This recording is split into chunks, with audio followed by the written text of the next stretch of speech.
Ya, halo followers, welcome back di Tiang Jauh, podcast sepak bola dari Popo on the Radio, podcast bola untuk semua. I'm your host, Popo Kusen, bukan pandit, hanya pecinta bola. Dan seperti biasa kita akan ngebahas pertandingan Liga Inggris di weekend kemarin plus final Carabao Cup, karena ada final Carabao Cup juga kemarin. And nggak mungkin gua nggak bahas dong, karena MU juara dong.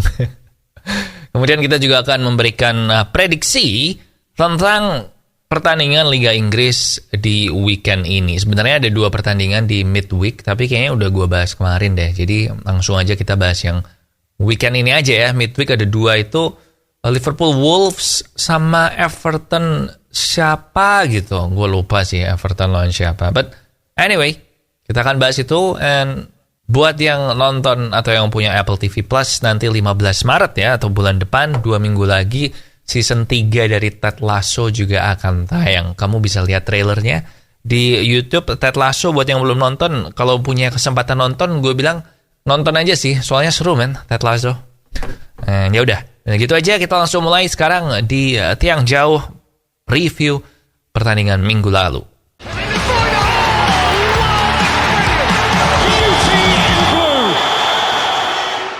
Yang pertama, Man United 2-0 Newcastle. Nah, di pertandingan ini sebenarnya gue bilang secara kualitas permainannya MU nggak bagus-bagus amat sih.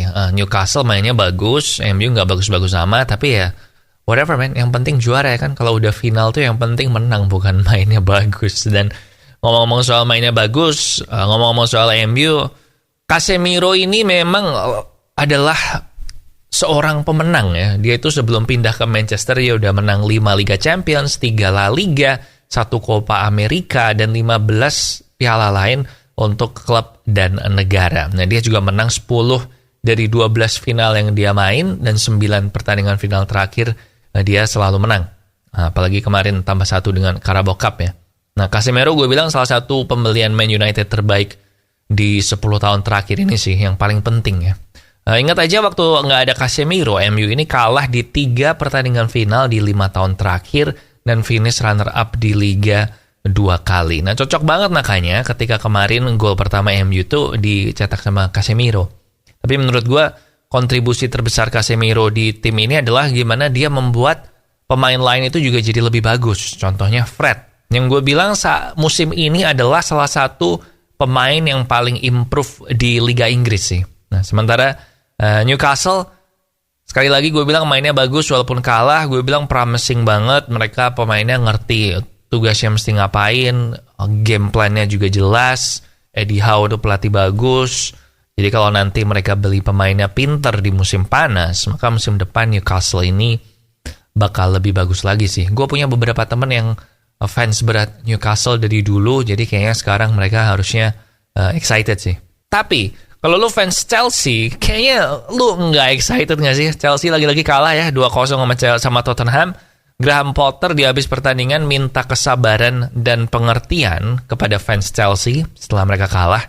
Mereka cuma menang 2 dari 15 pertandingan terakhir, nggak bisa ngegolin, mainnya belum nyetel. Dan Potter bilang, suruh lihat Arsenal gitu. Dia bilang Arsenal waktu Arteta tuh baru 2 musim. Semua orang pada mau mecat dia, tapi sekarang nyatanya udah oke kan, karena dikasih waktu. Nah, sama kayak Jurgen Klopp di Liverpool. Dia juga di beberapa musim, 2-3 musim awal juga jelek. Tapi sekarang juga akhirnya bagus. Nah, jadi Potter meminta supaya pada sabar. Karena dia juga suka sama pemain-pemain Chelsea saat ini, materi yang ada saat ini. Cuman ya ini memang lagi masa-masa menderita aja, dia bilang gitu. Berhasil apa enggak dia meminta kesabaran? I don't know man, kalau di era Abramovich sih kayaknya dia udah dipecat ya. Cuman sekarang gue gak tahu deh. Si Todd Bowley beberapa kali bilang kalau mereka akan stick with Potter, akan memberi waktu sama Graham Potter. But I don't know, tergantung fansnya juga sih. Next ada Leicester lawan Arsenal. 1-0 menang Arsenal. Dan sekarang memang musim ini ya terutama ya, lu tuh gak perlu malu kalau kalah sama Arsenal. Yang di pertandingan ini juga mereka mendominasi banget. Dan menangnya sebenarnya tuh kayak nyantai banget gitu, walaupun skornya cuma 1-0, tapi kelihatan banget kalau Arsenal ini lebih di atas. Dan memang Leicester ini sepertinya memang terlalu tergantung sama Maddison ya. Yang match ini dia nggak main lagi karena sakit, padahal sebelumnya dia sempat nggak main beberapa lama gara-gara cedera lutut.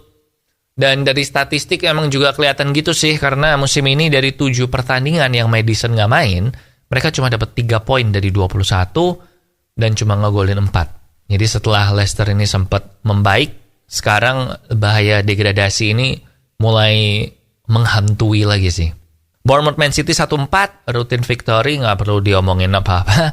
Dari ini, Crystal Palace Liverpool, man, 0-0, man, Liverpool, man.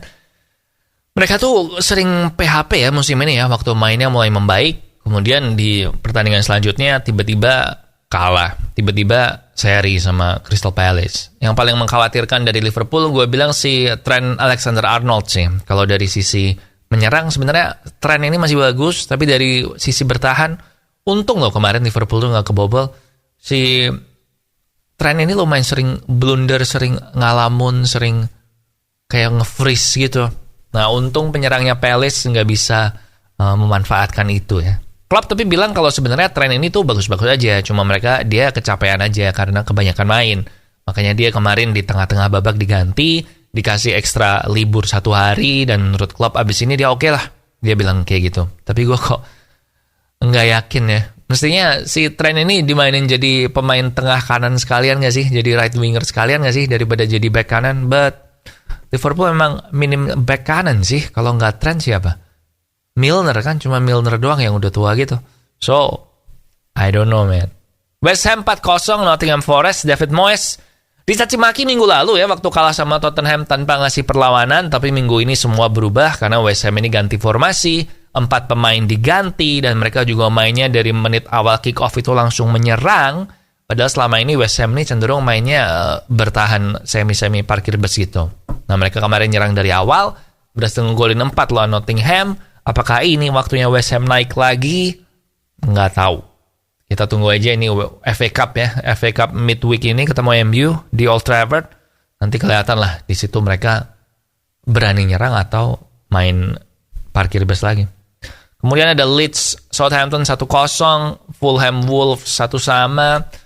Everton nih 0-2 Aston Villa. Watkins, penyerangnya Aston Villa itu udah ngegolin buat Villa 5 gol dari 5 kali pertandingan terakhir. Jadi dia 5 pertandingan berturut-turut ngegolin 1. Tuk. Dan dia bilang kemarin habis pertandingan, targetnya dia dari sekarang sampai akhir musim adalah dia ngegolin 1 di tiap pertandingan.